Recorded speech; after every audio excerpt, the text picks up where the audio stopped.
Hey everyone, we're TowawayCouple and I'm Tom, the driver. And I'm Bunny, and I'm also a co-driver. No, you're not a co-driver, you're an actual bona fide super trucker. I am, but for this video, I'm also going to be a co-driver. She's going to be a co-driver. So this video is nothing start to finish. Nothing start. Well, it's part one of I don't know how many parts. So let's just say we're super excited we're getting a new toy. Well, we are setting up our 2017 Ram short bed single rear wheel 3500 for flat towing. Yay! Yay! So we've been doing a lot of research since we bought the dually. And research says we should use the dually to pull the single rear wheel. And research says we should do that to save money. We should do it to save money, wear and tear, all kinds of things. So we're going to go through kind of a list here in a second of our concerns and the benefits we think we're going to pick up from it. But to tell you what's going on is yesterday, I had a doctor appointment, so I can't get prescriptions until Thursday. And we popped in, my doctor appointment was 9 in the morning. Mm-hmm. So we pop into Dan's Hitch at 8 in the morning. And we say, hey, what would it take to set up the trucks to flat tow each other? And he goes, when do you need them by? I said, Thursday morning. It's just Tom you're talking He goes, Tom. He goes, to do it right the way you want it done, we're looking at least 2 days that we need the truck to do everything for any issues, anything. And I said, that's all right. I don't need it till Thursday afternoon. So what are we installing? We're going to install the Blue Ox towing system, as well as the Demco stay and play dual with the wireless remote braking box that shows me everything that's going on. Now, we did ask several people, and one of the things the reason why we're going the route we're going is because obviously pretty much everyone goes with the Blue Ox for the actual bumper pull. But the braking system, a lot of people use different ones. Mm-hmm. We talked to one couple that used the Blue Ox brake box. It's a box that you put down on the floor and it wedges against you. So you push the seat all the way forward, it wedges against your seat, and it has a rod that pushes your brake pedal. And it's based on a control from inside the cab of how much brake pedal it supplies. We know that there's the Brake Buddy. I have a Brake Buddy that was gifted to me from my brother. He has tow cars, and he says his bus, he doesn't even feel the brakes on the tow car, so he has a tiny itty-bitty tow car, and he has a bus. So he doesn't even use the brake box on there, so he gave it to me to use in the truck. After a little more research, I started really getting an understanding that a Ram 3500 is pretty heavy, and I wanted something that was going to use the braking system as well as I didn't want to have to move something around. I liked everything to be concealed, hidden, and everything. So that's why we're putting the stay and play dual in this truck. It has a vacuum as well as an air compressor. So it uses the truck's vacuum brakes for the hydraulics, but it also has an air compressor to apply a piston to the foot pedal.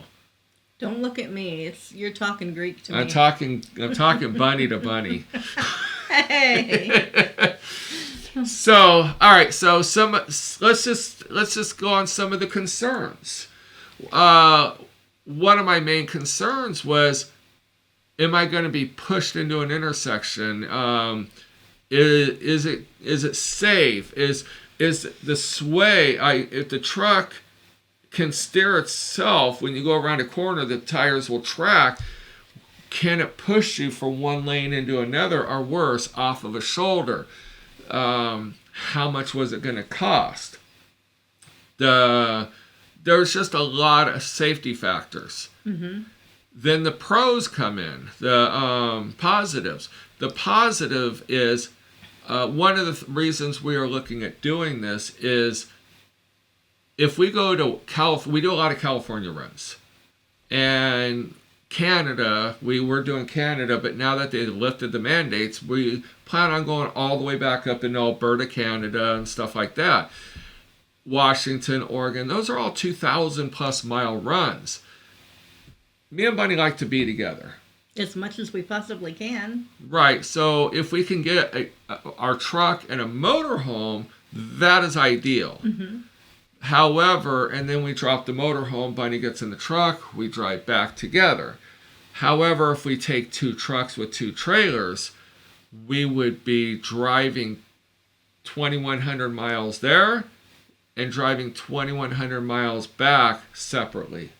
So at least now we can do it together. That's the most important thing. And we get to save fuel on at least one of the trucks. Yeah, I mean, the fuel mileage on the dually is going to increase because I do know this. It's going to decrease. We have 410 gears on that dually, so and we got 373 on the short bed. Fuel mileage is really going to tank, but at least we're only putting fuel into one vehicle and not into 2. Well, on the dually, we average coming back empty 16. Well, if Bunny's driving, almost 17 miles to the gallon. If I'm driving, 15 and a half. Why? I don't know. I don't understand it. I'm not saying anything. Well, I do the speed limits. I do the speed limits. No, you don't. But I do everything on cruise control. I do too. I just do it faster. So when we're pulling a trailer with the dually, we're averaging 10 to 11 miles to the gallon. 11 is a very light trailer. 10 miles to the gallon is a 14,000 pound or 13,000 pound GVWR trailer. Mm-hmm. So maybe over 10,000 pounds. Our single rear wheel with fuel loaded down, everything, but with me and Bunny in there, weighs 9,400 pounds. So we're going to have to weigh it without fuel and without me and Bunny in it, just out of curiosity. I'm thinking that we tow that back without fuel in it. I'm going to say we tow it back without fuel, and then we'll fuel up at the closest fuel station that we can get the cheapest. So wear and tear. We won't be driving 2 trucks back, so therefore the one with the most mileage, because the single rear wheel has about 270,000 miles on it approximately now, that will save us down the road, hopefully on future breakdowns. Yes. And oil changes. It'll also, we won't be required to do as many oil changes. If we drove to and from California twice, that's an oil change. Now we could do it 4 times, driving it there and pulling it back. Mm-hmm. We still got to do the oil changes twice in the dually, but it'll save us 2 oil changes every 4 runs in the single rear wheel. So I think that's pretty good savings. It's going to be a big savings, definitely. Now, of course, that's a major hit in the beginning, but once that's paid for, it's definitely going to pay for itself really fast. And I know a lot of you are going to ask, how much does this cost? We don't know. You have to call. Well, first off, you need to call to get a price. We haven't gotten a price yet. We kind of have a ballpark or something, but we don't know the total price. We just pulled the truck in. He said he can do it. He walked out, grabbed the truck and pulled it into a bay. We went to the doctor appointment. Hour later, we come back and I'm like, I got to go take a before picture. Oh. And I ran in and They already had the grill off, the bumper off, the mounts already mounted, so they had already started it. But yeah, I don't know how much it's going to cost, so that'll be in part 2, where we're going to actually show on our video the trucks pulling each other, how everything looks, how it all works, how to hook it up, and get it all set up for towing.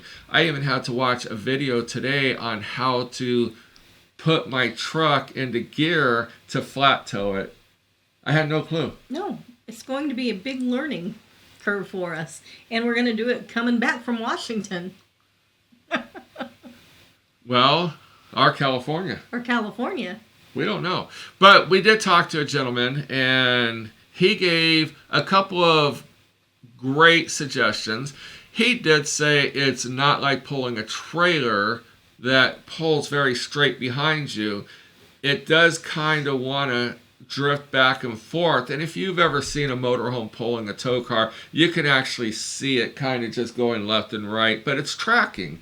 But he says they're pulling to a dually with a dually, so they're feeling the rock. I was saying that's the big difference. If you're pulling a big motorhome with a little car You or aren't a gonna Jeep, feel you're it. not going to feel it. But yeah, pulling a truck that's almost the same weight as the one that you're driving. Right. Now, he did say that when the snow is covering the freeway, for safety reasons, they will unhook and drive both of them back to give them the best stable environment. He says that it can be a little white knuckling because the snow is going to allow you to slide. So if the truck back there is rocking back left and right, it may push you left and right. He did say it's like pulling a hay wagon that has the little round coupler with the front wheels that pivot and the back wheels that don't. I've never pulled a hay wagon, but I've seen them. They don't look the safest. No. But you know what? They're not going to install something that isn't safe. Well, they're hoping that we have enough experience that we will be safe. Yes. And he did say that he would recommend testing it and pulling it around parking lots and doing some test runs with it. So we do plan on testing it and getting a feel for it. He recommended, now this is the other beneficial one, and I got to talk to Dan's Hitch about it, is putting the mounts on the front of the dually, not the braking system, just the mounts, because he had a breakdown. He had a drive U-joint went out, so he pulled the drive shaft, and he was able to hook the one dually to his dually. They didn't have the braking or anything, but at least they could pull them to a repair facility or an auto parts store to get new U-joints. Right, or just get you off the freeway. Or just get you in a safe place. Like he said, tow companies are horrendously expensive, so if you could tow it down the road for 10 miles and put it to a repair facility, that'll save you $400. Oh, easily. So I'm going to talk to Dan's Hitch about that when I pick up the truck, 'cause I don't need it right this second, and I don't think he would have time to do the dually before we left. Dually's fully under factory warranty and includes towing and everything, so I'm good on that for a while. We got another 40,000 miles on that. Right. No, we got more than that. More than that, yeah. We got another 70,000. So yeah, we're good. We got the 150,000 mile warranty. So yeah, we're gonna definitely do some flat towing, save a lot of money. That gentleman said they save a lot of money on wear and tear, fuel, oil changes, but more importantly, they can both drive. When one gets tired, it moves over and the other continues to drive, so that truck is literally driving nonstop all the way back. Mm-hmm. So now, and we have a sleeper berth. We do. So we can legally drive team driving 24 hours straight back to Elkhart. I don't know if I'll be able to sleep back there, to be honest. Ah, come on. I'll have to make sure, buddy. Come I mean, I on. value my life. I'll just take the straight shots. Yeah, I'll give Bunny the straight shots, and when it starts getting into Chicago traffic or mountain terrains, I'll take over. Yeah, so you can drive us to Flagstaff, and I'll drive Flagstaff back. There you go. Because that is a long, boring stretch. So yeah, part 1 here. Again, we're going to put our videos on our podcast in segments. So forgive us if you're listening to us on podcast, reintroducing ourselves over and over every 15 minutes. It's because we are going to do that. So our podcasts are about 45 minutes to an hour instead of 15 minutes. Mm-hmm. All right. So like and subscribe to us on Instagram and Twitter, TowAwayCouple, YouTube, and all the podcasts. Make sure you subscribe to us and go to TowawayCouple.com. We have a resource page with all kinds of valuable information, and our Facebook group, RV Transport for New People, RV Transport Group for New People. Check that out. It's a great source. It's very dead right now because the industry's not hopping. No. But so are all the other RV transport groups. So until next time, We'll see you down the road. We'll see you down the road.